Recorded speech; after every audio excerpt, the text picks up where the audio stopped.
Hi folks, this is Dragon. This is a video series on using 40-foot shipping containers. Quite a popular topic of discussion on the forum. This particular site here is totally off the grid. No power, no phone, hardwired in, water, any of that sort of thing. These are three side-by-side 40-foot shipping containers.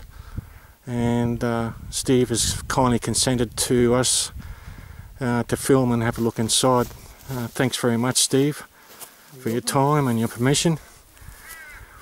So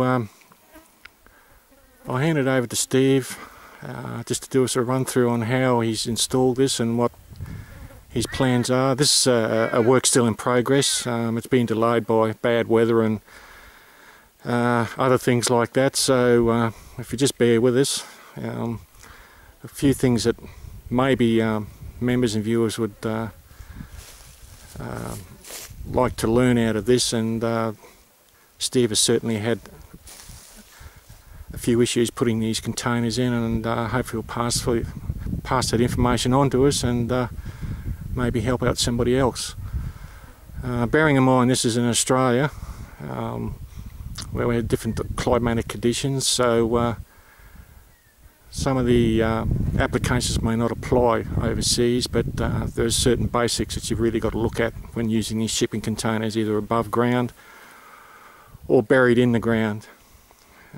So I'll hand it over to Steve. Thanks, Steve, and if you'd like to give us a bit of a talk and a walkthrough on how you've install these containers and any problems you've encountered, and of course what you're hoping to achieve when the project's finished. Okay, I guess the place I started was with the steel framing, of course. The steel posts go down into a concrete footing. Because we're in a fairly high wind area here, I've gone down in the soil about 1.5 metres deep. The diameter of the footing, I think we used a 300mm auger at the time. The containers, I was told when I bought them, were basically self-supporting, and then I wouldn't need too much steel structural work underneath them. I have got them sitting on 4 individual frames because, yeah, it's still a work in progress. I have welded the containers to the steel frame underneath. The steel frame consists of galvanised box section of 100mm by 100mm by 4mm thick.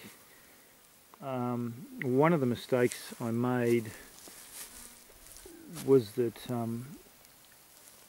trying to cut costs, I suppose. I should have used an extra row of posts. I've got a post in the middle of the steelwork. Where the containers, the two walls meet, I guess is your stress point and where most of the weight is. There is some sagging in the box section. So I intend to weld some mini trusses up underneath the box section to rectify that problem. It would have been easier to be able to do that before the containers went on. I basically used steel that I had already, again to try and cut costs. So the two runners underneath the container actually ended up 2.5mm wall thickness and not 4mm, so there's a bit of sagging there, but we've been through some pretty bad windstorms here in the 12 months that we've been living in the containers, and there's very little movement at all. But in terms of building, I'd certainly like to just square the containers up a bit more and get rid of those points where they've sagged a little.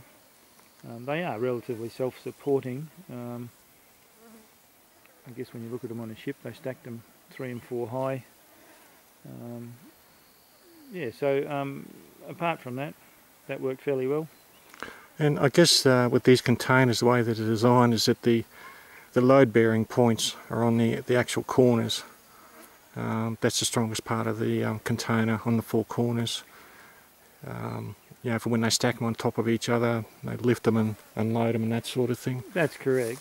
But the containers also have got, out on the outside edge, they've got those I-beams as runners. Yeah. So they can certainly cop a fair bit of weight there.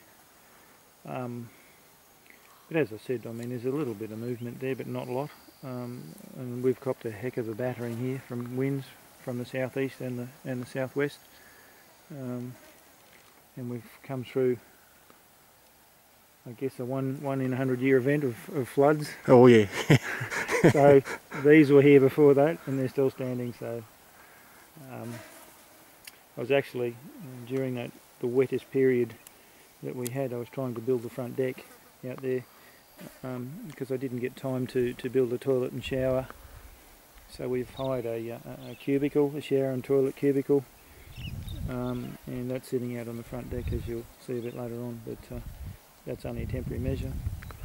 But we were talking before, and you were talking about extending the platform out to separate the shelters or the containers, so that you could you know, have build a room in between them, you know, spread them out a bit. yeah, I guess that one of the mistakes I made was that by, again, probably due to limited resources at the time, we pushed the containers hard up against one another. But in so doing, you tend to lose the use of the two internal walls. So what I have planned to do is extend the steelwork so that I could spread the containers.